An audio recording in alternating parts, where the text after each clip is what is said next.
¿Sabías que la displasia pseudoreumatoide progresiva es un claro ejemplo de cómo una enfermedad que es causada por la mutación de un solo gen puede causar alteraciones profundas en la estructura y funcionamiento de un sistema completo? Pero, ¿qué es la displasia pseudoreumatoide progresiva? Acompáñanos para conocer más. Es un trastorno genético muy raro que afecta principalmente a las articulaciones y al desarrollo cartilaginoso, provocando en los pacientes rigidez y limitación en la locomoción. Además, es una enfermedad monogénica y autosómica recesiva, lo que quiere decir que esta enfermedad es causada por la afectación o mutación en un gen, y al igual que el paciente debe presentar o heredar dos copias mutadas tanto de la madre como del padre para que la enfermedad se presente. El gen afectado es WIX3, que en condiciones normales cumple con funciones esenciales en nuestro organismo, tales como el mantenimiento del cartílago articular, también el equilibrio entre la formación y degradación del tejido cartilaginoso, así como la regulación entre el crecimiento y desarrollo del sistema óseo. Gracias a estas funciones, nuestras articulaciones pueden funcionar correctamente y soportar nuestro movimiento. Sin embargo, cuando este gen es mutado, su función es alterada, dando la pérdida de la regulación del cartílago, degeneración progresiva articular y alteraciones en el crecimiento óseo, dando como resultado rigidez articular, deformidades y limitaciones en el movimiento. Este gen produce la proteína WIX3, que es secretada por el sistema conectivo. Esta proteína en condiciones normales regula la actividad de los condrocitos, que son las células del cartílago. Además, controla la producción de matriz extracelular y mantiene la estructura y elasticidad del cartílago. Pero cuando ocurre una mutación, la proteína WIX3 se produce de forma defectuosa y deja de funcionar correctamente. Esto provoca que los condrocitos pierdan su regulación normal, disminuya la cantidad y calidad del cartílago y como consecuencia final se produzca un desgaste prematuro de las articulaciones y cambios similares a enfermedades degenerativas. La base molecular de esta enfermedad. Primeramente, el tipo de mutación de la displasia pseudoreumatoide progresiva, ya que esta enfermedad es causada por mutaciones del gen WIX3, localizado en el cromosoma 6 del cuerpo humano.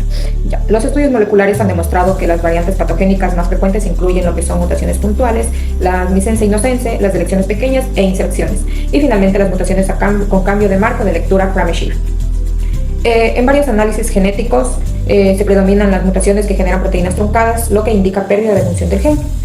¿Cómo nos afecta este gen en el ADN, el ARN o en las proteínas? Pues en el ADN la mutación altera la secuencia codificante del gen WIX3, afectando regiones conservadas necesarias para su función. En el ARN, investigaciones muestran que mutaciones Nosense y Frameshift pueden activar el mecanismo de degradación mediada por codones de terminación prematuros, NDM, reduciendo la cantidad de ARN mensajero funcional. Lo que es en las proteínas, el WIX3 pertenece a la familia CCM, implicadas en la señalización celular. Según estudios experimentales, su alteración provoca pérdida de estructura funcional, disminución en la secreción de la proteína y la incapacidad para interactuar correctamente con componentes de la matriz celular. Esto interfiere con vías como la señalización tipo WNT, clave en el desarrollo del cartílago. Finalmente, las consecuencias a nivel celular. Las consecuencias que causa esta enfermedad, de acuerdo con las investigaciones en cultivos celulares o modelos de cartílago, disminuyen la expresión del colágeno tipo 2 y agregando componentes esenciales del cartílago. Además, se altera la regulación de los condrocitos, afectando su proliferación y diferenciación, y aumenta la degradación de la matriz extracelular. Y finalmente se pierde la capacidad de mantener la integridad del tejido articular. A nivel funcional, esto produce lo que es la degeneración progresiva del cartílago articular, las alteraciones estructurales de las epífisis óseas y los fenotipos clínicos similares a lo que es la enfermedad de la artritis, pero sin bases inflamatorias. Como ya se mencionó, esta enfermedad tiene origen genético. Ahora, vamos a entender cómo esta mutación produce el daño en el cartílago. El proceso comienza con un colapso en la regulación celular. En condiciones normales, el gen WIP3 controla las vías WNT y la vía BMP, que regula el cartílago. Pero cuando el WIP3 está mutado, estas vías pierden su control, es decir, se genera una señalización descontrolada que altera el funcionamiento del tejido. Este descontrol afecta directamente a los condrocitos. En lugar de mantener el tejido, estas células entran en un estado anormal. Es decir, se vuelven hiperproliferativas, pero de forma ineficiente y permanecen inmaduras. Por lo tanto, pierden su capacidad de mantener la articulación. Como consecuencia, la estructura del cartílago se debilita. Disminuye la producción de colágeno tipo 2 y agregado por menor actividad del software medio. Por ende, al mismo tiempo, aumenta la degradación por metaloproteinasas, es decir, se destruye más de lo que se produce. Además, la célula sufre daño interno. Se produce estrés dentro del retículo endoplásmico, en donde se da un aumento de especies reactivas de oxígeno y estrés oxidativo. Este ambiente tóxico induce a la apoptosis, es decir, a la muerte celular. Y como resultado ocurre una degeneración progresiva e irreversible del cartílago articular. Hablemos de la relación entre mutaciones y la función de las proteínas de la displasia pseudoreumatoide progresiva. Bueno, todo empieza en el gen WISP3. Prácticamente esta es una enfermedad que sigue un patrón recesivo. Esto significa que ambos alelos deben estar mutados. Pero, ¿qué le pasa a la proteína? Principalmente esta llega a inactivarse y esto ocurre por 4 tipos de mutaciones. No sense, prácticamente esta corta la proteína antes de tiempo. También tenemos las Framenfish. Estas alteran lo que viene a ser el marco de lectura del ADN. También tenemos los errores de splicing. Estos van a dañar el procesamiento del ARN. Y también tenemos las missenses, que prácticamente estas cambian un aminoácido crítico deformando la proteína. Pero ojo, en esta patología no existe la ganancia de función. Eso quiere decir que la proteína no se vuelve hiperactiva. Al contrario, esta va a desaparecer o simplemente va a dejar de funcionar. Al perderse la WISP3, el cartílago va a perder su equilibrio y así es como se va a desarrollar esta enfermedad. Bien, en este momento le vamos a explicar 3 técnicas para la identificación de enfermedades moleculares, el cual provocan mutaciones genéticas. Como primera técnica tenemos la técnica del PCR, la cual se usa o se emplea porque permite amplificar lo que son regiones específicas del ADN, en donde se sospechan mutaciones en el gen WISP3, que son responsables de la enfermedad. Sin estas amplificaciones, las mutaciones serían difíciles de detectar en unas muestras pequeñas. La técnica del PCR sirve para obtener lo que son millones de copias de la secuenciación de interés, lo que facilita su análisis y posteriormente la identificación de mutaciones puntuales. Como pasos tenemos los siguientes pasos que son, como primero tenemos la extracción del ADN, en donde se obtiene el ADN de las células del paciente, que generalmente es por una muestra de sangre. En segundo paso tenemos lo que es la preparación de la mezcla, en el cual se añaden unos cebadores que son específicos, lo que son para el gen WISP3, que son a base de nucleótidos y enzimas del ADN polimerasa. Tenemos también lo que son los ciclos del PCR, en el cual como primer ciclo tenemos lo que es la desnaturalización, que son aquellas que separan las 2 hebras del ADN. Seguidamente tenemos el alineamiento, en donde los cebadores se unen a la región específica del gen. Como tercero tenemos la extensión, en el cual las polimerasas sintetizan nuevas hebras complementarias. Y como cuarto paso tenemos la amplificación. Tras varios ciclos se han generado millones de copias de la región mutada. Como último paso tenemos el análisis, en donde el ADN amplificado se secuencia o se combina con sondas para confirmar la mutación. El PCR es un paso esencial para detectar lo que son las mutaciones existentes en el WISP3, ya que multiplican las señales genéticas y permite lo que es el diagnóstico preciso, hibridación de ácidos nucleicos con sondas específicas.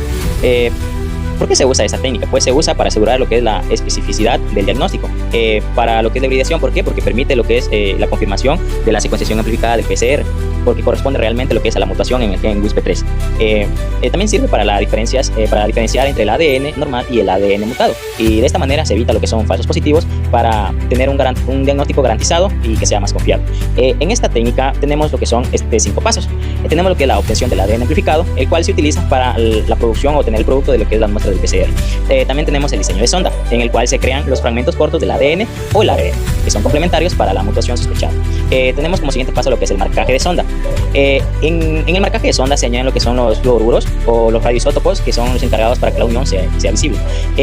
Como cuarto paso tenemos los procesos de hibridación, en el cual el ADN amplificado se expone lo que son a las sondas, y si la mutación está presente, pues la sonda se une de una manera específica. Y como último paso tenemos lo que es la detección de señales. En este paso la fluorescencia o la radioactividad indican lo que son la presencia de la existencia o no la existencia de la mutación. La hibridación por sondas es el segundo paso clave que se utiliza para la validación de la amplificación de la prueba del PCR y confirma lo que es la mutación con alta precisión.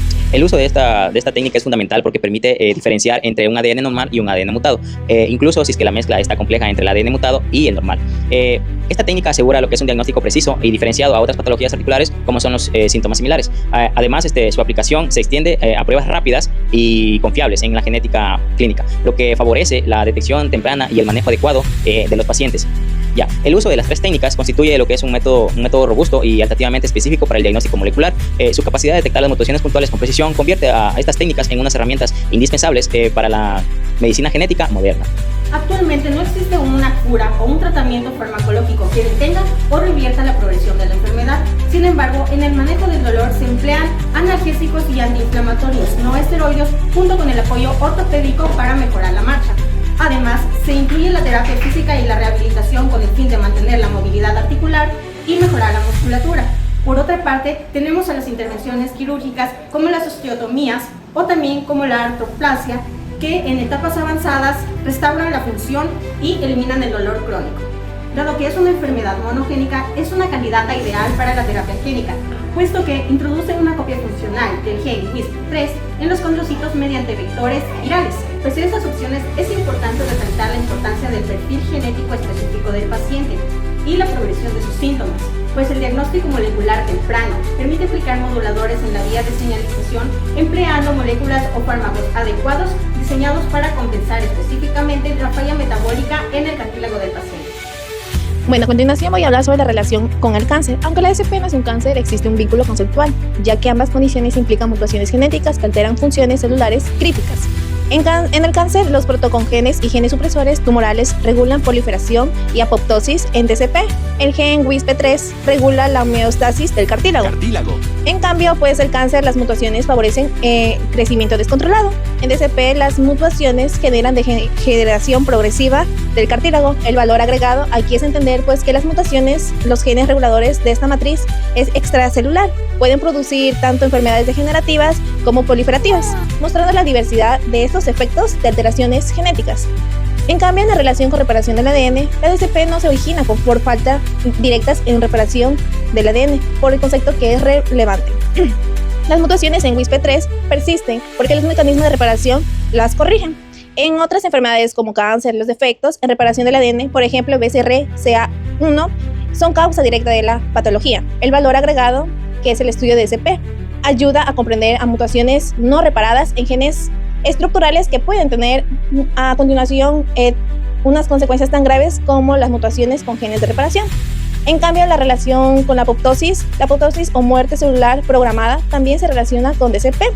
Las mutaciones en WISP3 pueden alterarse la señalización de condrocitos, aumentando su apoptosis prematura. En cambio, en otros reduce la capacidad de regeneración del cartílago y acelera la degeneración articular. En este cáncer pues ocurre lo contrario, las células evitan la apoptosis y sobreviven de manera anómala. El valor agregado es que DCP y el cáncer representan dos caras opuestas de la regulación celular, exceso de apoptosis en DCP y resistencia de la apoptosis en cáncer. A continuación, les presentaré el caso de una prima de mi compañera, quien nació con una enfermedad genética llamada displasia pseudoreumatoide progresiva. Sus padres eran portadores de un gen recesivo sin saberlo, y por eso la enfermedad se manifestó completamente en ella. Al inicio todo parecía normal, pero alrededor de los 4 años comenzaron a notar que caminaba de forma extraña, apoyando solo el talón. Con el tiempo, a los 7 u 8 años le realizaron estudios más completos que tuvieron que enviarse al extranjero, ya que en Ecuador no había las pruebas necesarias. Fue entonces cuando confirmaron el diagnóstico, aunque ya de forma tardía, lo que retrasó su tratamiento. La enfermedad fue avanzando y afectó principalmente sus articulaciones, como rodillas, caderas y codos, desgastando el cartílago y provocándole mucho dolor. A los 14 años tuvo que usar silla de ruedas por un tiempo, ya que caminar le resultaba muy difícil. Actualmente sigue en tratamiento con inyecciones que ayudan a reducir el deterioro, lo que ha permitido volver a caminar, aunque con limitaciones. No puede correr ni realizar esfuerzos prolongados, pero continúa luchando día a día para mantener su movilidad y calidad de vida.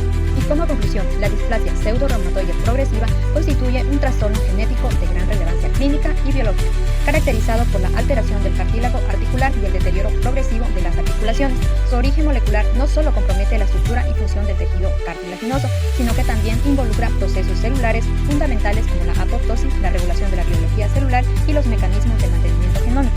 En este sentido, aunque no se asocia directamente con el cáncer, su estudio aporta información valiosa sobre rutas celulares compartidas, como la proliferación, la muerte celular programada y la reparación del ADN. Por ello, comprender esta enfermedad no solo permite mejorar su diagnóstico y manejo, sino que también contribuye al avance del conocimiento en áreas clave de la biomedicina.